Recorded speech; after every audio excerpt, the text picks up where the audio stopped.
A festa da Páscoa. A primeira das 7 festas de Jeová própria é a festa da Páscoa. O cordeiro pascal será morto à tarde no 14º dia do primeiro mês do ano. Seu sangue deve ser apanhado em uma bacia e aplicado com hisopo nas 2 ombreiras e no lintel superior de cada casa. Deve ser assado com fogo e sem o efeito atenuante de água, e deve ser comido junto com ervas amargas. À meia-noite, Jeová passará pela terra do Egito e visitará a morte sobre os primogênitos de todas as casas onde não houver sangue. Onde houver sangue, porém, ele passará por cima daquela casa. A morte já terá estado lá.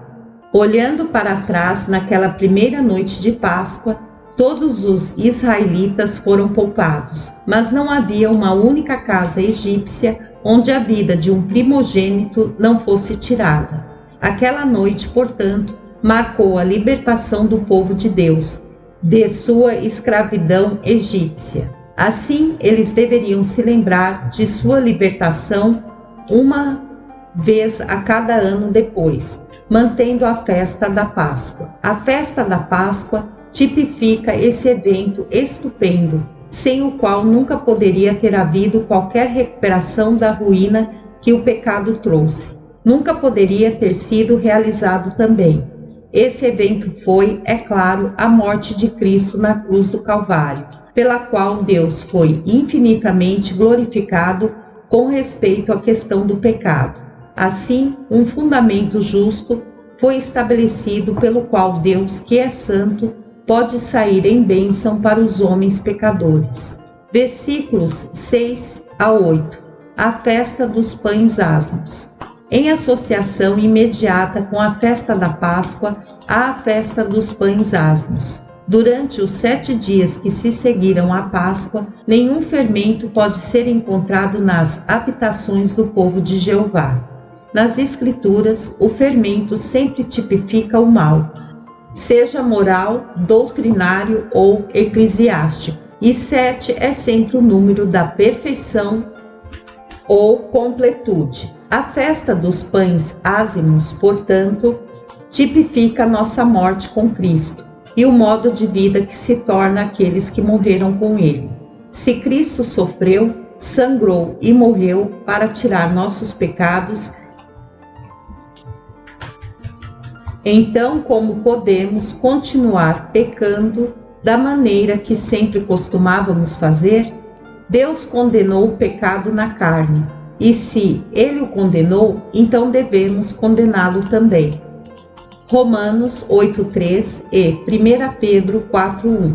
Afinal, quando Cristo morreu, Ele morreu para o pecado, e nós morremos para Ele com Ele. Romanos 6:10-11. Juntos, então, a festa da Páscoa e a festa dos pães ázimos tipificam a morte de Cristo em relação ao pecado, por um lado, e nossa morte com Ele, por outro. A morte é a libertação final do pecado e do pecador. O pecado não terá domínio sobre o homem que morreu. Um homem morto é liberto do pecado. Romanos 6:7-14.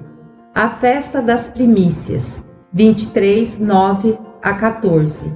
Em seguida, no dia seguinte ao primeiro sábado, após a colheita da cevada, que também é o primeiro dia de uma nova semana, um molho das primícias é ser levado ao sacerdote e dispensado diante de Jeová. O Senhor foi morto em uma sexta-feira, após o qual ele passou o sábado inteiro no túmulo. Então, cedo no dia seguinte, o primeiro dia da semana, ele ressuscitou dentre os mortos e se tornou as primícias dos que dormiam. 1 Coríntios 15:20. Assim, a festa das primícias fala da ressurreição de Cristo dentre os mortos. Foi o dia em que ele obteve a vitória sobre a morte e tudo o que estava contra nós. Mas o que significa agitar o molho de primícias diante de Jeová? Porque é feito, assim como o filho estava em sua vida o deleite do Pai, assim ele está agora também na vida de ressurreição. Portanto, dá prazer ao Pai tê-lo assim apresentado diante dele. O primeiro é visto na oferta de manjares, de Levítico 2, e o último no molho de primícias em nosso capítulo. Como a morte não está em vista em nenhum deles, mas sim na vida. Ambos são ofertas de manjares. A festa das semanas, 23, 15 a 22. Então, começando com o primeiro sábado após a festa das primícias, o povo deve contar 7 sábados, ou 49 dias ao todo. Então, no dia seguinte, ao 49º dia, eles devem contar para si mesmos ainda mais um dia, isto é, um 50º dia, 50 dias depois que o molho de primícias é movido. Então, a festa das semanas deve ser observada, ocorrendo como acontece 7 semanas depois da festa das primícias, que ocorreu na época da colheita da cevada. Esta ocorre na época da colheita do trigo. Esta festa é uma festa como nenhuma outra entre as ordenanças dos israelitas e é chamada de nova oferta de manjares. Portanto, é típico de uma coisa nova que Jeová fará. Nesse dia, eles devem acenar 2 pães fermentados, assados no forno perante Jeová.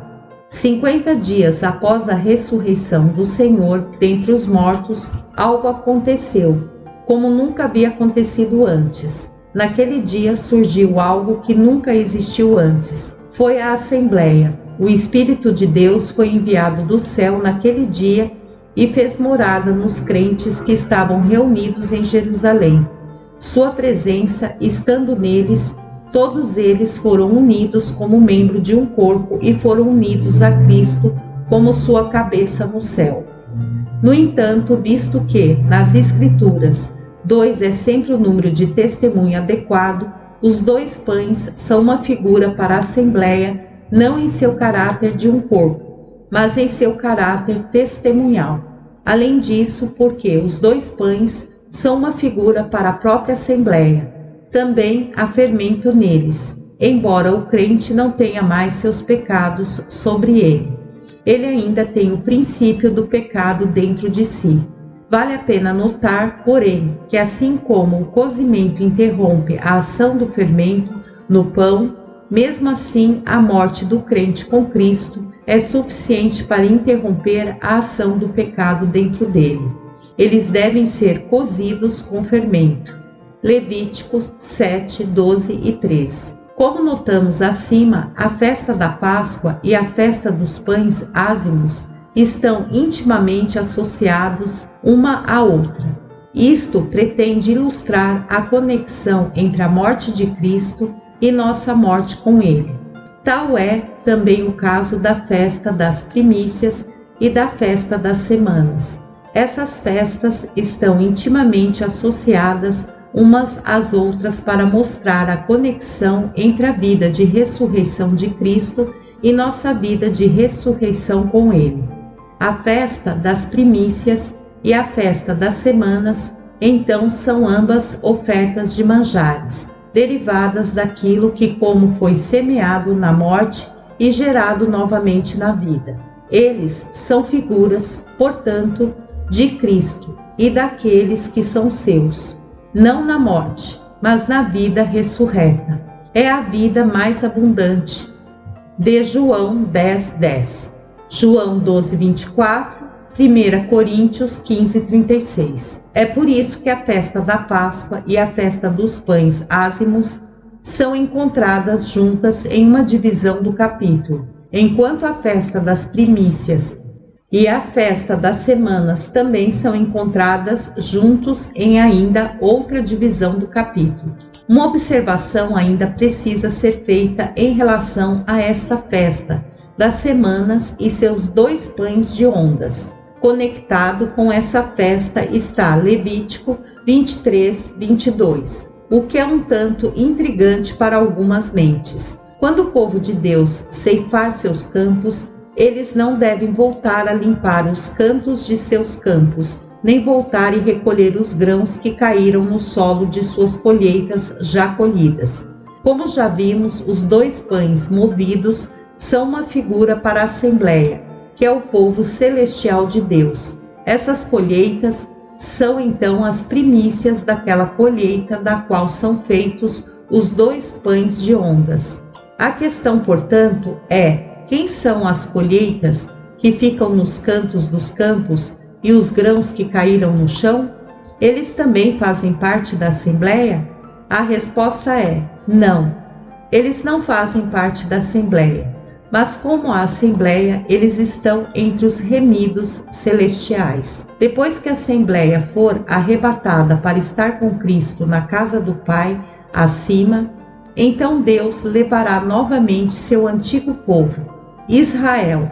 Então, quando o Messias de Israel retornar para estabelecer seu reino milenar, todos os que estiverem vivos naquele dia e tiverem fé entrarão no reino e permanecerão como parte de seu povo terreno.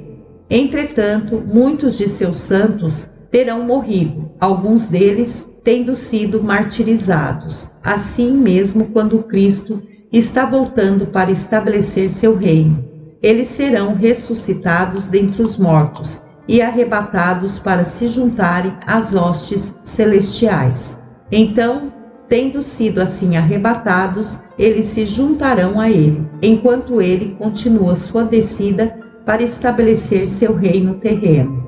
Eles permanecerão para sempre entre as famílias celestiais e serão associados a Cristo enquanto ele reina sobre seu reino. Assim, por todas as eras da eternidade, eles permanecerão como parte da multidão, mas não uma parte da Assembleia. A posição deles será muito parecida com a dos santos do Antigo Testamento, que serão ressuscitados e arrebatados juntos com a Assembleia no arrebatamento, mas sem se tornar parte da Assembleia. Apocalipse 6, 9 ao 11, 11, 2 ao 12 e 24. A festa das trombetas, capítulo 23, 23 ao 25. No primeiro dia do 7º mês, que é a época da colheita das uvas, o povo de Jeová deve observar a festa do toque das trombetas. Profeticamente, será um tempo de despertar moral de Israel. Números 10, 2. Depois que a Assembleia for arrebatada e levada deste mundo para estar com Cristo na casa do Pai, Deus, por seu Espírito, começará a trabalhar de novo nos corações de seu antigo povo, os judeus. O toque de uma trombeta é a figura usada para o início desta obra do Espírito em suas almas. Moralmente e em substância, corresponde ao ministério de João Batista e ao do próprio Senhor depois que João foi lançado na prisão. Mateus 3:2, 5:6 e capítulo 4, 17. Tendo sido assim despertados pela ação do Espírito em seus corações e consciências, um remanescente fiel entre eles começará a se arrepender de seu afastamento moral de Jeová, seu Deus. Marcará o começo de uma obra em suas almas, mas essa obra não alcançará sua perfeição, até que vejam Cristo vindo em sua glória. Mateus 25:31 e Zacarias 12:10. Agora, quanto ao significado deste ser o tempo da colheita da uva, em todas as Escrituras, Israel é tipificado como a videira de Jeová. Quando ele vem reivindicar o fruto, que é seu por direito, eles produzem apenas uvas bravas, isto é, o que aconteceu quando o Messias veio a eles pela primeira vez. Mas quando ele vier a eles da próxima vez, seus corações estarão dispostos e ele mais uma vez beberá do fruto da videira. Enquanto isso, e até então, seus interesses estão em outro lugar, isto é, com sua Assembleia. A festa da expiação, como a anterior, cai no 7º mês do ano, no 10º dia desse mesmo mês. Os israelitas são instruídos 3 vezes a afligir suas almas e não fazer nenhum trabalho naquele dia. É uma festa da expiação. Se alguém não for afligido ou se alguém fizer algum trabalho naquele dia, ele será cortado de seu povo e destruído. Enquanto isso, e pouco a pouco, o arrependimento que foi iniciado pelo que é tipificado como o toque das trombetas vai se aprofundando. Então, quando Jesus aparecer em glória, eles verão as feridas daquele a quem haviam perfurado tantos séculos antes, e perceberão que foi ele quem eles rejeitaram e crucificaram. Essa percepção produzirá um sentimento ainda mais profundo de culpa e arrependimento em suas almas. Assim, eles afligirão suas almas como nunca antes e chorarão por ele como por um filho único. Este será o ponto em que a obra de arrependimento do Espírito em suas almas terá sido aperfeiçoada. Seu grande pecado de ter rejeitado seu Messias e de ter manipulado os romanos para crucificá-lo, bem como todos os seus pecados subordinados, serão então perdoados e serão totalmente restituídos a Jeová, seu Deus. Hoje, eles são um vaso em que não há prazer. Oséias, capítulo 8:8, Mateus, capítulo 26, versículo 29. Mas naquele dia, ele se regozijará com eles com alegria. Ele descansará em seu amor. Ele se alegrará com eles com cânticos. A festa dos tabernáculos, no 15º dia deste mês, quando eles trouxeram o fruto da terra, que como vimos é a colheita da uva, Israel é separar 7 dias para a observância da festa dos tabernáculos. Em cada um dos 7 dias desta festa, eles devem oferecer uma oferta feita por fogo a Jeová. Eles também devem tomar galhos de árvores boas, galhos de palmeiras, galhos de árvores grossas e salgueiros do riacho, dos quais eles devem emoldurar barracas para si mesmos. Então, eles devem morar naquelas barracas para a duração da festa. Esta festa tipifica o descanso que Israel desfrutará durante o reino milenar, que se seguirá a sua restauração discutida na festa da expiação acima. O reinado do Messias então será de justiça e paz, temor de Deus e sua adoração, bênçãos materiais e espirituais, harmonia entre homens e animais e libertação de doenças e enfermidades. O mundo nunca terá visto um momento como este antes. Mesmo Satanás será preso por sua duração e não terá mais liberdade para enganar e atrair os homens para o mal. Como a festa dos pães ázimos, esta dura 7 dias, mas ao contrário daquela, esta festa incluirá um 8º dia em seu fim. Como vimos, o número 7 denota perfeição ou completude. Nesta festa, os 7 dias denotam todo o período do reinado milenar de Cristo. O 8º dia, então, abrange o que se segue a esse período de descanso e bênção terrestres inigualáveis e, portanto, continua e se torna um estado eterno. Em sua visão mais ampla, este capítulo leva nossos pensamentos desde o início das relações de Deus com os homens na terra até o fim dessas relações. Em sua visão mais estreita, porém mais detalhada, leva nossos pensamentos desde o início do trato de Deus com seu povo terreno, Israel, até o fim desses tratos e além. É realmente mais abrangente. Esses últimos tratos estão compreendidos nas 7 festas de Jeová.